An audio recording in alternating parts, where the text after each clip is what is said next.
Alright, hey guys, it's William. And if you're here to get rich quick, leave. If you're here because you think you don't need to work hard to have a good future, leave. Alright, you guys are gone? Good. Now, if you're just here to learn if you're here to just learn how to sensibly save your money and live a decent life so you can have a good future, like have some properties in the future, have money to retire on, you can stay. So I'm just going to tell you this. I didn't take these from any list. I didn't Google any of this. This is all from my personal life experience. This is basically how I bought 2 houses by age 26 on a teacher's salary. Okay? So I'm just going to run through 14 pages here, and you guys can take a listen, okay? So fiscal responsibility, aka don't be money dumb. Alright, let's go down. So guys, first off, this is only for people that this applies to. If you live out in a rural area and you must have a car, buy a car. Get a car. If you live in a city, you don't need a car. You can do cycling, which will make you healthier and therefore less hospital bills. But everything that I tell you, I'm going to say through my experience, which was living in Beijing, China.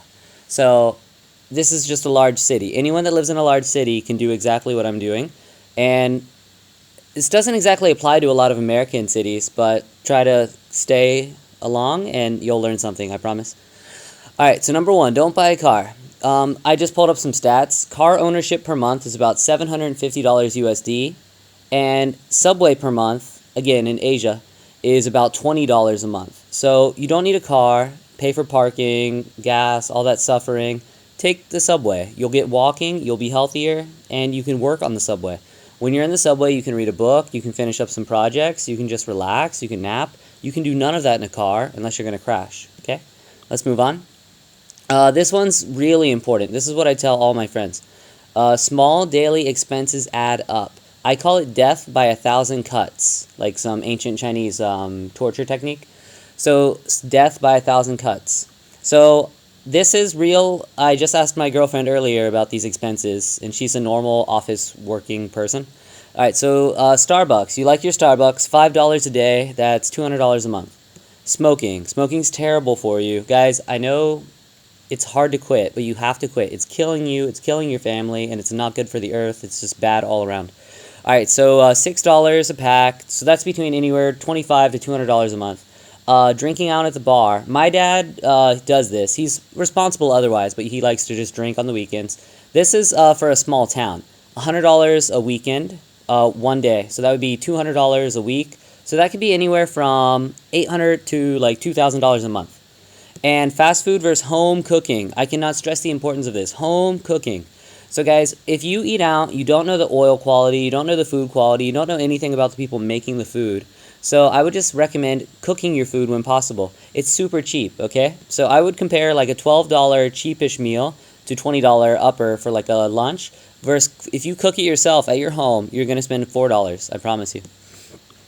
Alright, I was reading a study the other day. It said, well, most people can't afford the average 1 bedroom. And I was thinking, who needs 1 bedroom? I had a girlfriend, a treadmill, a dog, and myself, all in a studio apartment in Beijing. Studio just means there's no bedrooms. It's just like a large square. There's like a bathroom and a kitchen, but there's no separate living room, no separate bedroom. So guys, this is all my experience in Beijing, okay? A studio would have been $800 to $1,000 a month. 1 bedroom would have been $1,300 to $1,500.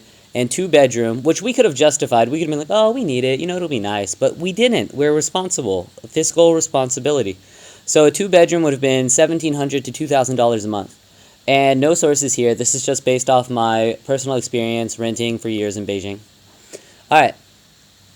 4. You need to stop renting ASAP. As soon as possible. When you rent, you're paying other people, and you have nothing. At the end of the day, you have no equity. What you own, equity. Mortgage is giving yourself money. When you own your house, and even if you're paying the bank, it's your house at the end of the day, assuming you pay off your mortgage. Okay, so try to get your own home ASAP. Just free talk, yeah, what I'm doing now. Renting is extremely unstable. Like, your landlord can raise the rent every year if they want to, and they always did on us in Beijing. It was like an extra $100 a month, just for no reason. It's like, is the home newer? No, it's actually older. Are you giving us any services? Are you going to like install a hot tub? No, it's just inevitably going to go up. They can kick you out if they decide to sell it. They can just do anything. You don't want to live that. That's not how adults should live, under the thumb of another person. And even if it's a good landlord, you're still not paying anyone. I mean, you're still only giving him money. You're building nothing for yourself. So having a mortgage is essential. And even if you must make sacrifices, get the mortgage ASAP. This is the most important thing for economic freedom, okay? All right, this is 4B. Buy your own place, even if it's in another city. So all my friends in America thought this was super strange. My girlfriend and I, we live and work in Beijing because the salaries are really good and it's a fun city to be in. And we ended up buying a home in her state capital. So just for some comparison, it would be like if she and I were living in New York City, but we bought a home in like Idaho or some kind of rural state. So that's what we did. We bought a home in her state capital, and here's the numbers. Nanning, China, we bought a nice 3-bedroom, new, good area, $150,000 for a 3-bedroom apartment. In Beijing, it would have been $1 million, I'm not joking, for a 2-bedroom, small, old, okay-ish area in the city. Nothing fancy. And in Beijing, for the outskirts, like outside the city, it would have been at least $700,000, 2-bedroom. It might have been new, actually, but it would have been outside the city center. And in developing nations, you don't want to live outside the city because those people don't have a lot of social skills. All right, 5. Sitting money doesn't do anything for you. That's not entirely true, but if you're making like 1 or 2% from the bank, they're just laughing at you, trust me. So never have more than $10,000 in the bank unless you're working towards a specific goal. It's like, okay, I want to save up for a mortgage on a new home. You can do that. But don't just have 20 grand sitting in the bank. You should always have your money working for you, okay? Let's see. Safe, boring stocks. Again, I'm not here to get rich. I'm here to just have a safe, normal future. Disney, Walmart, Coca-Cola, things like that, okay? Like, tech stocks, crazy. Oil stocks, crazy. So just go for the boring stuff, okay? Property is, at least in Asia, I know in America it's boomed and busted before, but it's a pretty safe bet in Asia, You can buy a house for $100,000, and 20, 30 years later, it's doubled, tripled, even sooner than that possibly. And of course, gold and silver is always a great investment, but look at the market. Make sure it's not one of those crazy periods where it's like $2,000 per ounce. So gold and silver is great, okay? All right, and gyms. This is more of the daily life, every kind of thing. Gyms are not usually worth it. You can look at some of my other videos on my channel. You can see that I have a really good physique because it's mostly diet anyways. But gyms are not worth it. You're going to go for like 2 or 3 months, and then you're going to stop. And even if you do go, it's going to be once or twice a week. It's not worth it. If you really want to buy a nice treadmill, go for it. And even if you're renting, you can do that. I've moved multiple apartments with a treadmill. You just, you get the moving guy. It's a thing, but you got to do it. A jump rope. That's actually better for your knees than running, believe me. And dumbbells. Just buy some 20-pound dumbbells. Buy some 10-pound dumbbells. You can work every single muscle on your body with that. Weighted vests. Okay, this isn't really a workout video, but basically, gyms aren't worth it. It's about $700 a year. In Beijing, it was always like $1,000 a year. Not worth it. All right, this one is going to be a little bit controversial, but be a bank to trusted people. If your sister and her husband want to, if they just want to borrow $1,000 from you, say, sure, why not? Pay me back 3 or 4%. If it's a friend, maybe make it a bit more. So guys, they're going to have to borrow money from a bank anyways, so why not benefit your friends? And so you're helping yourself, and you're helping your family, you're helping your friends. And again, this might sound cold-hearted, but it's still a win-win situation, and they're going to like you at the end of the day. Don't worry. I often loan my friend about $1,000, and he pays me back $11.50, and that's his choice. I always just say, make it $50 and we're okay. He throws in that extra money. And I learned this from a Bosnian guy, Bosnia-Herzegovina, that country. Never loan, he didn't rip me off, he just told me this. He's a really nice guy. Never loan more than you could afford to lose. That pretty much speaks for itself. All right. This one is super important, and a lot of young people don't know this. I always had an inkling of it, but I didn't know the exact details. And these numbers aren't going to be 100%, but they're very good approximations.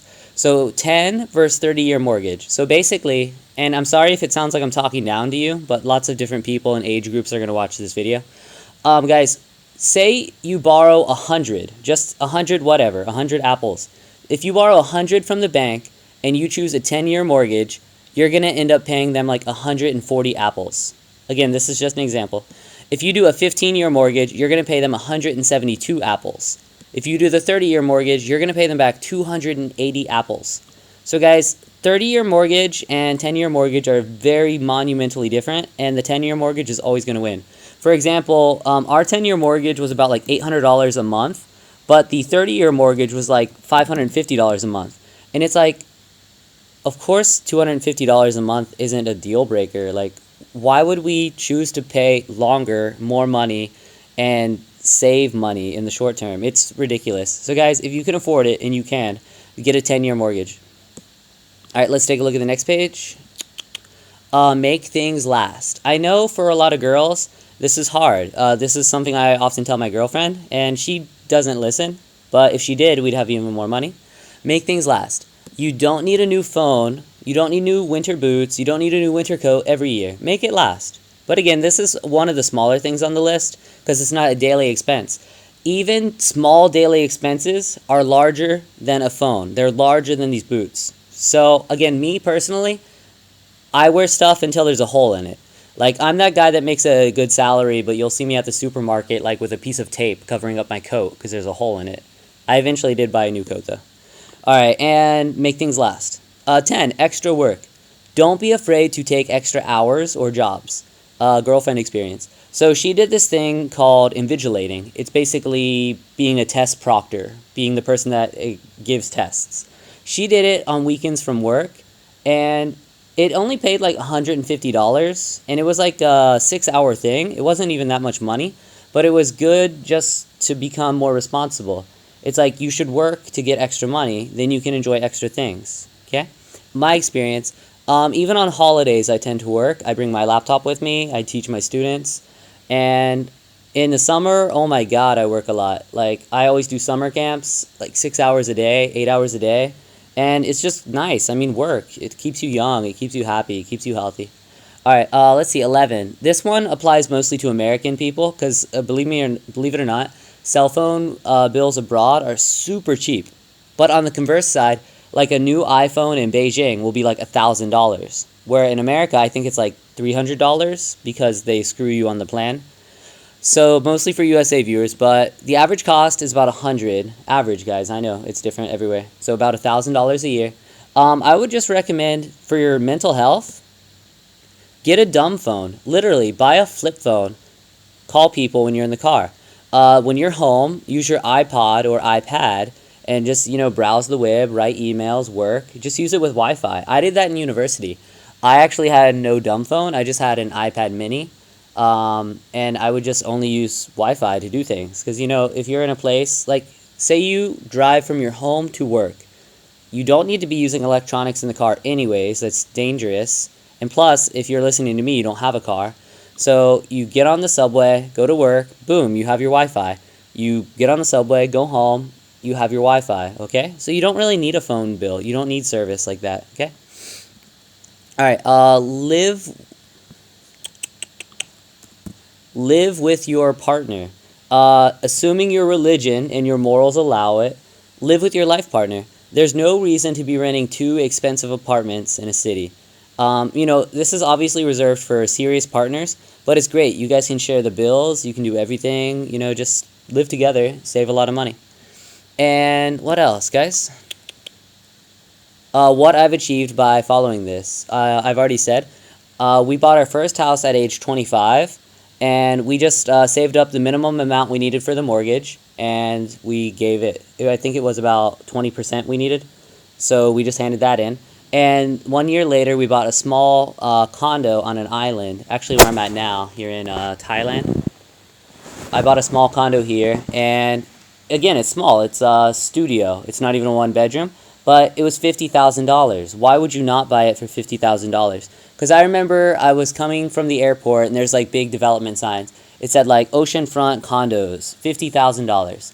And I was like, I'm going to come here next year and the year after and the year after. It's going to be like oceanfront condos, $100,000. And I'm going to be like, I should have bought that when it's $50,000. So guys, sometimes you just gotta go for it. I mean, I love this island. I like island life. So just buy a little condo if you can. Make sure the local laws are okay and figure everything out legally. But just buy a small little holiday home. And again, that gives you revenue. Our first house, we don't want to rent it out because Chinese don't really want to rent out their home and then live in it. They're just not into that. And the island one is making me money. Every single month, I make money from it. And if I were to want to stay here long term, I can stay there. I can stay at my condo here, right? So it's just a good idea to do that. And what else? This is kind of like an outtakes. The dumbest or most expensive things I've bought and regretted. So I bought a Coach bag. This was more in my younger days, but I